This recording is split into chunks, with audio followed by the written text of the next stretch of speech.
435장 찬송드립니다. 찬송가 435장입니다.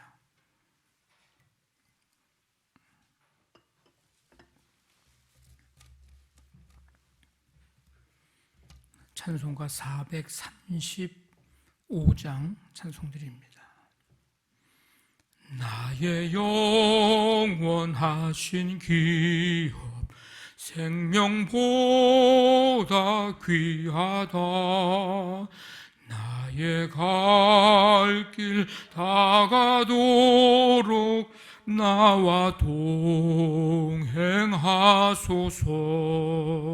주께로 가까이 주께로 가오니 나의 갈 길 다가도록 나와 동행하소서. 세상 부귀 안일함과 모든 명예 버리고 험한 길을 가는 동안 나와 동행하소서.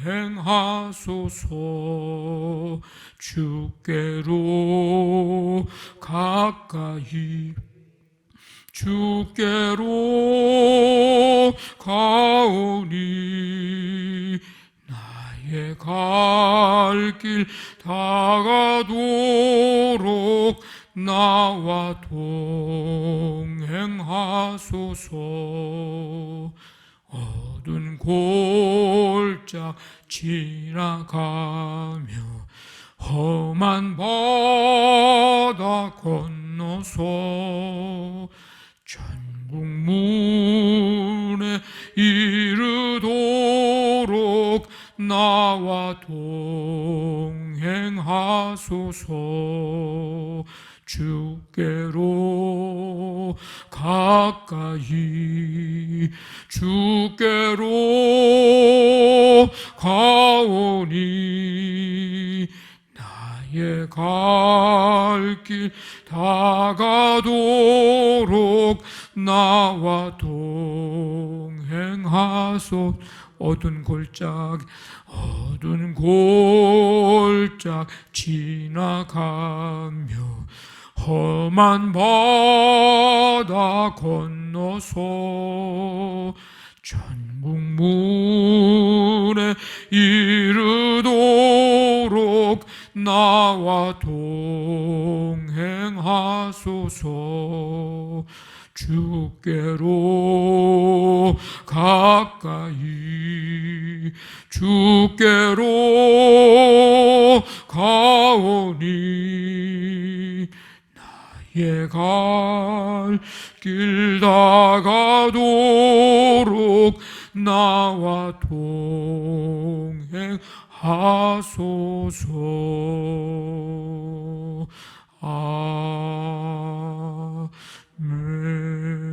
아멘. 하나님 아버지 감사드립니다. 주님의 크신 은혜로 날마다 주님 앞에 나올 수 있도록 강건함과 사모함과 믿음의 은혜를 더해 주시니 감사를 드립니다. 오늘 이 새벽에도 주님 앞에 나와 주님 날마다 주님께로 가까이 가며 주님 우리의 가는 길 다 하도록 주님 동행해 주옵소서. 믿음으로 고백하며 주님을 바라보게 하시니 감사드립니다. 비록 이 땅에 살고 있지만 영원한 하나님의 나라 소망하면서 날마다 주와 동행하며 주님의 길을 따라가는 신실한 주의 제자들이 다 되도록 함께하여 주시옵소서.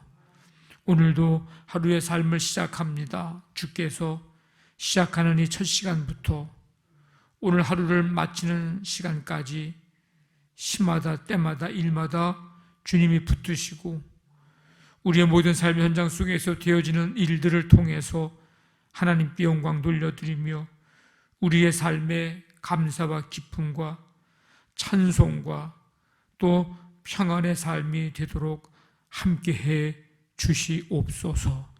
눈동자처럼 지켜주시고 수고하는 모든 일들, 아버지 하나님 그 일들 속에 아름다운 결실 맺도록 도우시고 우리 힘으로 할 수 없는 일들 성령님 도우시는 가운데 아름답게 열매 맺고 풀어지고 열려지는 역사들이 나타나도록 하나님 도와 주시옵소서.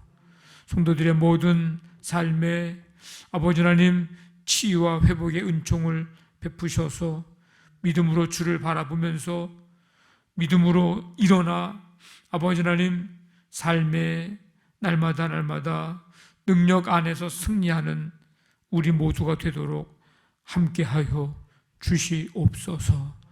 아버지 세계 열방에까지 퍼져 있는 이 코로나19 이 시대 속에 하나님 아버지 온갖 지혜와 능력을 아버지 하나님 다 동원해서 이겨나가고자 합니다. 하나님 여기에 하나님의 지혜를 덧입혀 주시고 능력을 덧입혀 주시고 믿음까지 더하여 주시어서 주님 앞에 온전히 무릎 꿇고 엎드려 겸손히 주님을 바라볼 수 있도록 주님께서 온 세계 열방의 백성들에게 믿음과 은혜를 더하여 주시옵소서.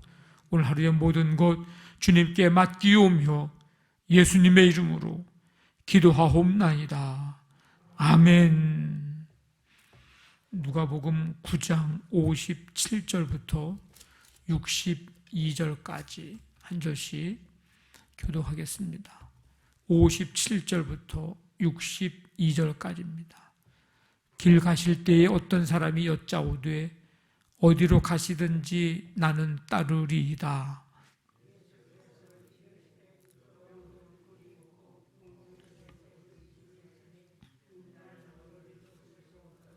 또 다른 사람에게 나를 따르라 하시니 그가 이르되 나로 먼저 가서 내 아버지를 장사하게 허락하옵소서.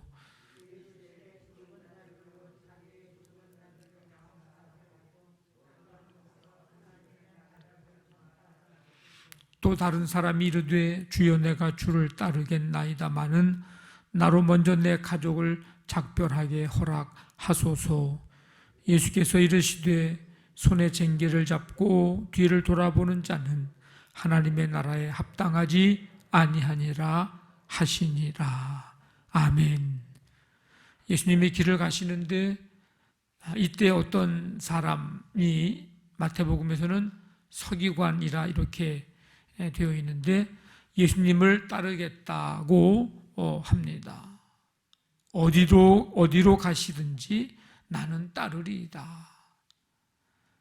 대단한 결심이고 결단입니다.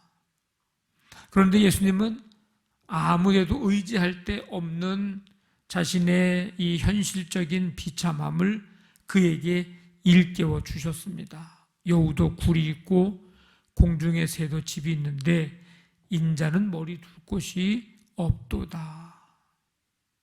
기약 없는 삶이고 피곤한 삶이고 나를 따른다는 삶이 바로 그런 것인데 그래도 나를 따르겠느냐라고 하는 예수님의 되물으시는 질문이기도 합니다.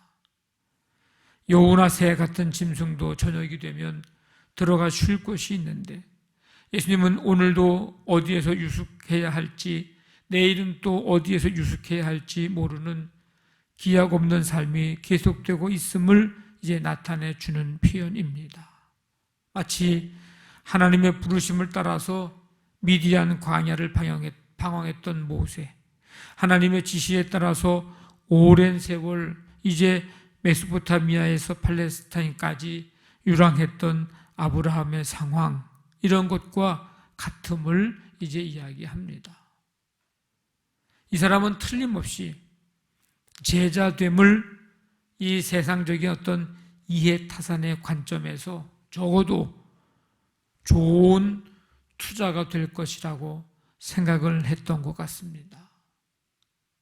주님께서 걸어가실 길이 이제 십자가 고난의 길이고 험난한 길, 경제적인 측면에서 볼 때에 이제 흑자보다는 적자를 보는 길인 것이 틀림이 없다는 것을 이제 밝혀주신 것인데, 그래도 나를 따르겠느냐라고 하는 예수님의 물음입니다. 어떻게 했을 것 같습니까? 이 사람이 첫 번째 어디로 가시든지 나는 따르겠다고 했던 이 사람이 과연 주님을 따랐을까? 어디론가 아마 가버렸을 것이라고 생각을 합니다. 만약에 주님을 따랐다고 하면은 버릴 것이 없도다 하셨을 때 그는 모든 것을 버려두고 주님을 따르느니라, 뭐 이렇게 이제 나와야 되는데, 그 내용이 없는 걸 보면 어디론가 가버리지 않았을까 생각을 우리가 할 수가 있습니다. 자기가 생각했던 것과는 좀 다르다는 거겠죠. 또 다른 사람이 이제 이번에는 예수님이 나를 따르라 이렇게 예수님이 말씀을 하십니다. 이 말씀은 세리, 마태, 레위, 그를 부르실 때 하셨던 말씀과 동일한 말씀입니다. 그런데 말씀에 대한 반응은 그 세리, 마태와 좀 다릅니다. 마태복음에서 보면은 그 세리, 마태는 그 세관에 앉아 있다가 즉시 일어나 예수님을 따르죠. 근데 오늘 본문에 나오는 이 다른 사람, 이 사람은 즉시 순종하지 못했습니다. 이 사람의 조건은 뭐였어요? 나로 먼저 가서 내 아버지를 장사하게 허락하옵소서. 지금까지 예수님이 자신을 따르라고 했을 때 이런 어떤 조건을 내세운 사람은 없었습니다. 베드로도, 안드레도, 야고보도, 요한도 갈릴리 바다에서 이제 모든 것을 버려두고 예수님을 따랐죠. 그런데 이 사람은 뭔가를 요청합니다. 유대인의 관점에서 보면 이게 매우 중요한 일입니다. 그러나 예수님은 그것보다 더 시급한 일이 있는데, 하나님 나라 전파하는 일, 이 긴급성을 알고 예수님을 따라야 한다고 하신 말씀입니다. 그러니까 제자의 삶은 그런 삶입니다. 다른 어떤 것보다도 우선하고 긴급해야 행해야 할 것, 그리고 그런 희생이 따르는 삶, 그게 바로 제자의 삶이라는 것을 말씀해 주시고 있습니다. 이제 예수님의 남은 시간이 얼마 남지 않았습니다. 그렇기 때문에 다른 일로 시간을 빼앗기거나 감정이 흔들리거나 이런 것들을 지금 허용하지 않으셨습니다. 제자들이 사마리아 사람의 푸대접에 흥분하며 저주하려고 하는 때에도 우리가 어제 살펴봤지만 예수님은 꾸짖으십니다. 왜? 감정이 흔들려서 지금 중심을 잃어서 해야 할 이 구원의 역사를 이루는 일을 그것 때문에 방해가 돼서는 안 되기 때문이었죠. 반드시 해야 할 일, 지금 해야 할 일이 있을 때는 다른 것을 포기하고 위임하고 그 일에만 집중해야 하는 것을 우리에게 말씀해 주고 있습니다. 제자의 삶이라고 하는 것은 바로 그런 삶이다. 그런 일들을 각오해야 된다.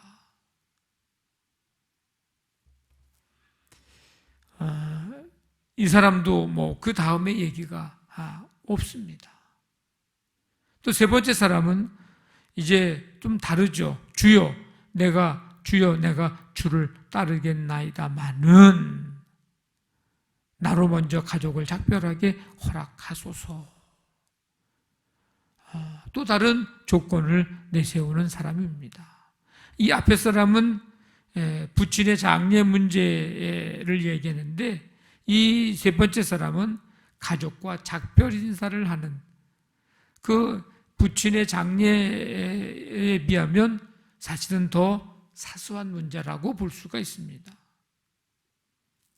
큰 문제든 작은 문제든 간에 예수님을 따르는데, 제자가 되는데 그것들이 방해가 돼서는 안 될 것이고, 하나님의 나라를 선포하는 일보다 앞설 수는 없다는 것을 말합니다.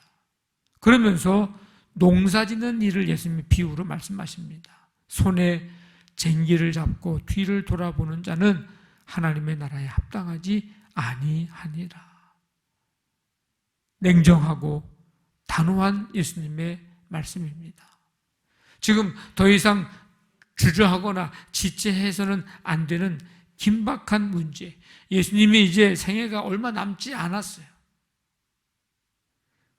그래서 쟁기를 잡는 것만으로는 부족합니다. 쟁기만 잡고 있으면 어떡합니까?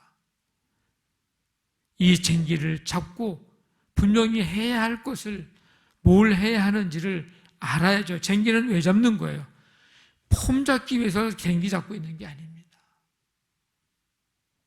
밭을 갈기 위해서, 논을 갈기 위해서 쟁기를 잡는 거죠. 그럼 쟁기를 잡으면 어떻게 됩니까? 뒤를 돌아보면 밭을 제대로 갈 수가 없습니다. 여러분, 쟁기 잡아보셨는지 모르겠는데, 잡고서는 뒤를 돌아보고서는 앞으로 갈 수가 없어요. 똑바로 갈 수도 없고 밭을, 논을 갈 수가 없습니다. 참 어려운 일입니다. 뒤를 돌아보면 제대로 앞을 향해서 똑바로 갈 수도 없고, 받은 사명 제대로 감당할 수 없고, 제자의 길을 걸어갈 수 없고, 더 나아가서 십자가의 길을 걸어갈 수 없고, 잡기는 잡았는데 다른 곳을 바라보면, 다른 것에 집착하면, 다른 것에 시선을 빼앗기면 제자의 길을 걸어가기가, 주님의 뒤를 따라가기가 너무나도 힘든 것이, 그게 제자의 길입니다. 예수님은 그걸 분명하게 이제 손에 쟁기 잡고 나아가는 이 농부를, 비유를 통해서 말씀하십니다. 우리가 왜 진정한 제자로서의 삶을 살지 못하는가를 생각해 보면, 아무 대가 지불하지 않고 주님을 따라가는 삶을 살 수 있다고 생각하기 때문입니다. 이럴 때 생기는 문제는 조금 힘들면, 조금 어려우면 물러서고 포기하는 이제 이런 일이 생기게 됩니다. 또 하나의 이유는 우리의 삶의, 일상들의 삶이 우리의 사명과 목적을 잊어버리게 하기 때문입니다. 왜? 너무나도 우리의 마음과 생각과 관심을 빼앗아 가는 일들이 너무나도 세상에 많다는 것입니다. 그래서 거기에 빼앗기고 나면 정작 하나님의 나라를 이루는 일에 소홀하게 될 수밖에 없다고 하는 거죠. 마치 쟁기 잡은 농부가 다른 데 시선 빼앗겨서 제대로 앞을 나가지 못하고 밭을 갈지 못하는 것과 같은 모습입니다. 우리는 누군가 이미 우리 손에 쟁기를 잡은 사람들입니다. 예수님 믿고 믿음으로 살기를 결단하고 하나님이 우리에게 주신 사명 붙잡고 이제 똑바로 목표를 향해서 앞을 바라보면서 나아가야 하는, 주님의 뒤를 따라가야 하는 쟁기를 잡은 사람들입니다. 그렇다면 어떻게 돼야 돼요? 좌우로 치우치지 않고 가야 합니다. 어떤 상황 속에서도 흔들림이 없어야 합니다. 하나님 나라를 이루는 일을 위해서 끝까지 주님의 길을 따라가는 주님의 신실한 제자들이 다 되시기를 주님의 이름으로 간절히 축원합니다. 아멘. 말씀 붙잡고 기도하시고 우리 교회를 위해서, 내일 모레 우리 주일 예배를 위해서 기도합니다.